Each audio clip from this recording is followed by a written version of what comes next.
guys, welcome back to another video here with me at the Aspiring Home Cook. Now in today's video, we're making a quiche Lorraine. Today's recipe is going to consist of two parts. One, making the actual shortcrust pastry for the base of this quiche, and two, the filling. The filling is really super simple.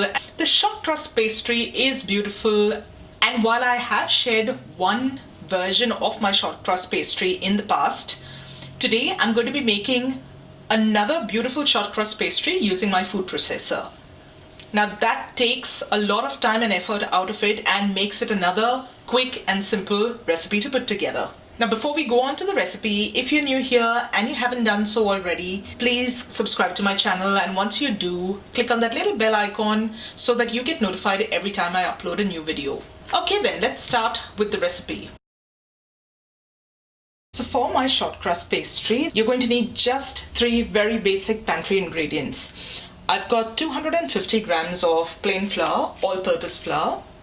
I've got 125 grams of cold butter. These I've just cut into small cubes. I'm using salted butter today.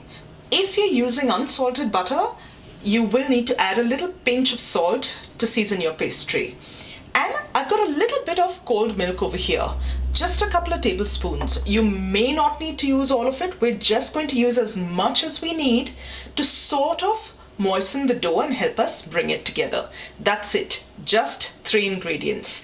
And today, like I mentioned, I am going to show you how to make this shortcrust pastry in a food processor, so it comes together so easily with minimal effort. If you don't have a food processor, in the past I have uploaded a video on how to make a basic shortcrust pastry. I will leave a link to that video right here for you so that you can go check that out if you need to.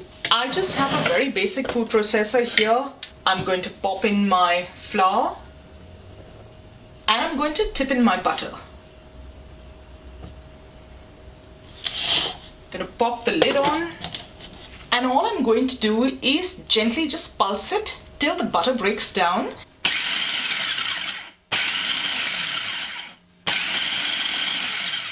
So if I take a look in here, you'll see that there are still slightly smaller chunks of butter like this one. So I'll just keep going and hit that a couple more times to break that down. Okay, there we go. That's all done. It's all broken down really nicely now. The texture has started to resemble wet sand. Alright, so I know that the butter has broken down into that flour really well here. So now at this point, I'm just going to add a little bit of the milk. I'd say a couple of tablespoons. And we'll let this run a little.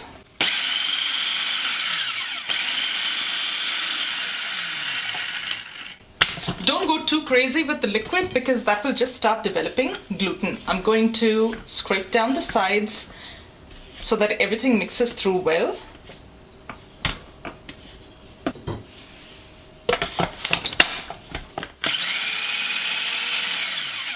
I'll go in with a little more.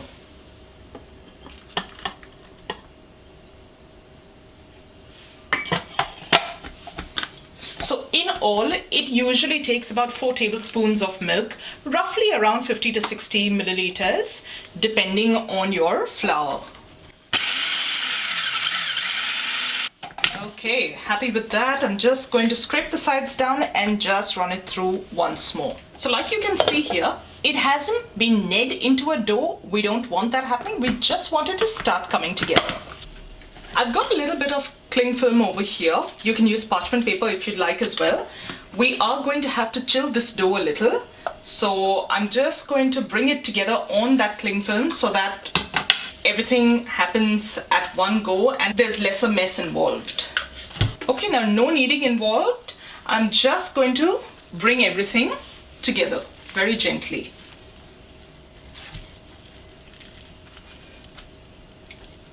And pat it down. What we're trying to do is help all these crumbly bits come together. But remember, this is a short crust pastry, which means it's got to be a little crumbly, especially when baked.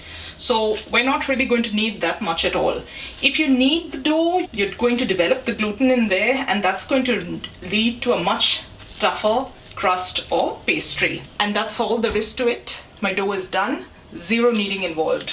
I'm just going to cover that up right now.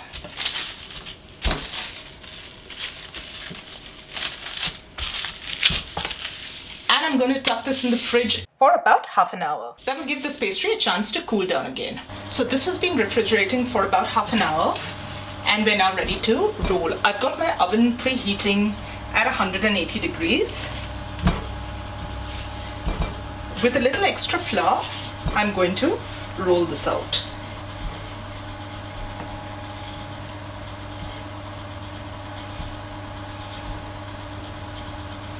If you see the dough cracking a little on the edges, don't worry, this is a very forgiving dough. We can just patch things up.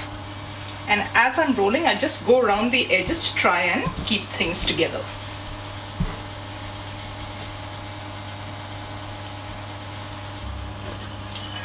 And this is the pie tin I'm using. I'm just going to place it just to check whether this is big enough, and it is. Now very gently, I'm going to pick that dough. Remember, this is a very delicate, short and crumbly dough. So handle it very delicately.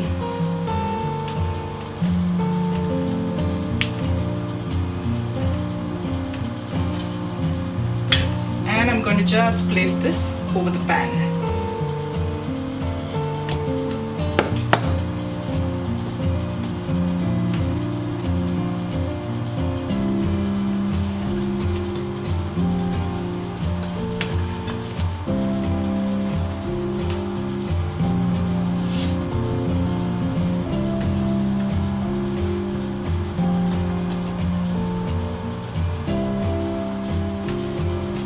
We're going to make sure that those edges are neat and that the pastry goes all the way to the bottom.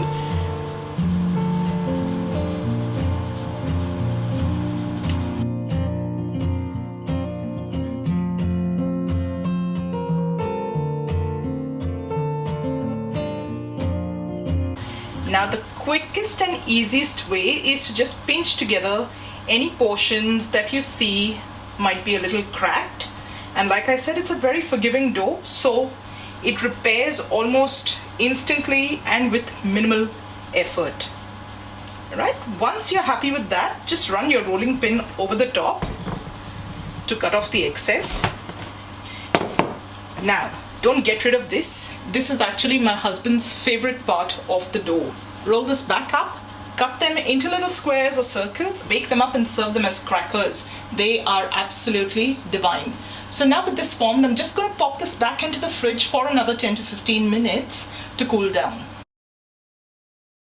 Now an important ingredient in the filling of a quiche Lorraine is the bacon. I've got about 8 slices of bacon here that I'm just going to fry up. And I'm going to start off with this because this bacon then needs to cool down before we can add it to our filling. So into a hot pan, I'm just going to start with a tiny bit of oil, not too much. And I'm going to lay the bacon in. I've just cut my bacon slices in half so that they fit better.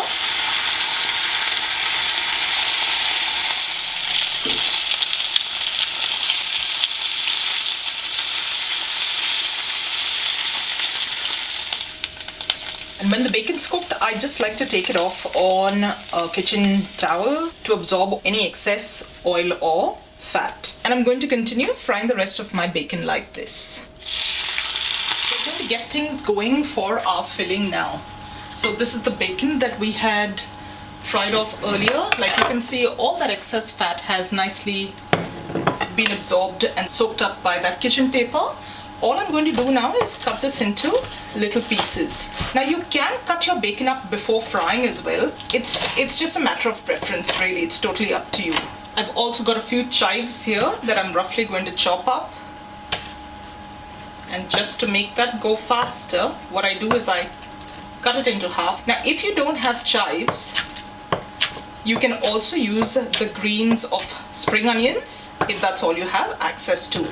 You're going to need about 1 to 2 tablespoons really, just enough to sprinkle over that quiche and give it nice flavor. And you're also going to need some grated cheese, about 1/3 of a cup thereabouts should work really well. Of course, with cheese it's really a matter of preference. If you want more, you can add more. Yep, that should be plenty. We're now ready to assemble. My oven's been preheating, that's nice and hot. My dough has had a little time to rest, so that's nice and chilled. We're now going to do something that's called a blind bake. I've got a piece of parchment paper that I'm just going to place there. Now you get something called as ceramic pie weights. They're little beads that look like that. If you don't have pie weights, don't worry about it. Any dried beans or even grain will work equally well. So just because not everyone has pie weights, I'm doing mine with a few beans today. Okay, so what this will do is weigh that crust down so that it doesn't puff up while it's baking. And I'm going to pop that into the oven to bake off for about 10 minutes. Okay, so that has baked off for 10 minutes now. I'm going to carefully remove those beans. These beans can just be cooled down, and once they've completely cooled, you can set them aside and you can always use them again. So they're the perfect way to get your blind baking going.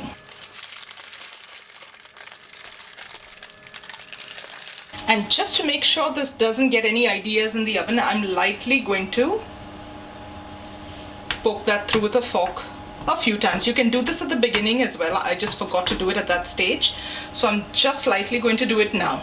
The base hasn't cooked through, but it is slightly done and it is fairly compressed. So if, like me, you've forgotten to dock the pastry, which is what this is called, you can do it right now. And we're going to pop this into the oven for about another 10 minutes until it gets a little more golden brown in color. So while our base is baking away, we're going to make the filling. For that filling, I've got 5 eggs that I'm going to crack into a bowl.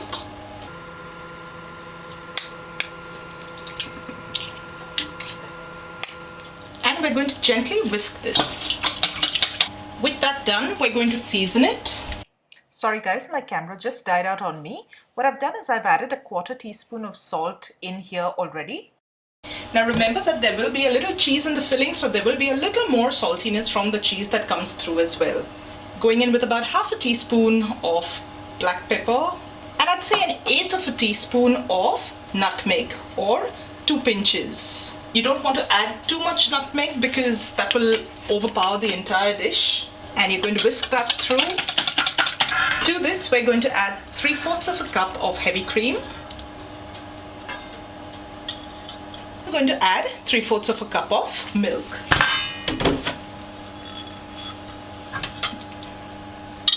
Just going to swirl everything to make sure I get all that cream out of my measuring cup.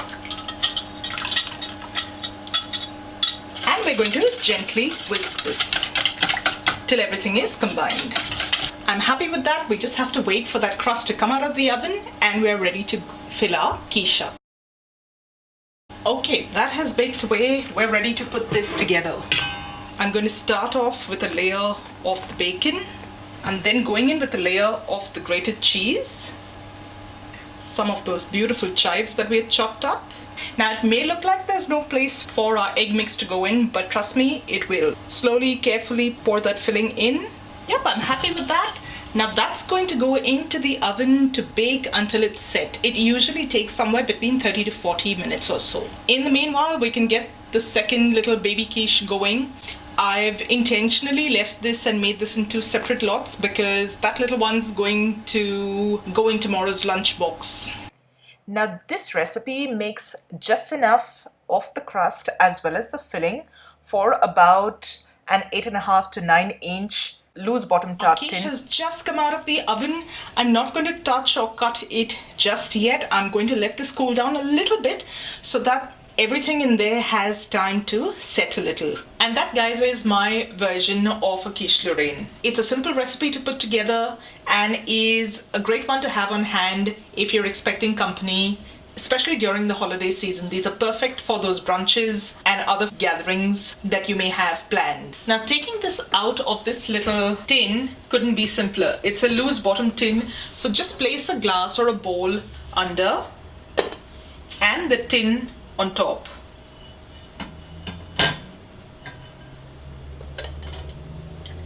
Just like that, you've got yourself a beautiful quiche. Have a look at that pastry.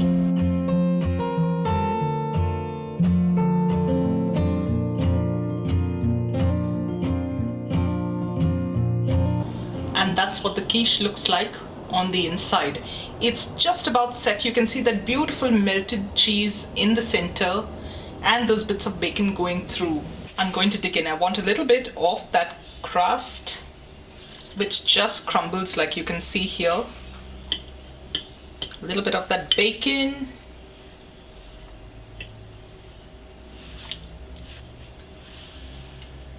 And that pastry just melts in your mouth. It is beautiful, buttery, and so delicious. And that filling is chock full of bacon. You can taste the bacon, you can taste a little bit of the cheese, and that chives gives it a lovely flavor. So I hope you enjoyed today's recipe. If you did, don't forget to give this video a thumbs up and share it with family and friends. Thank you so much for joining me today. I'm going to see you really soon with another delicious recipe. So till then, take care. Bye.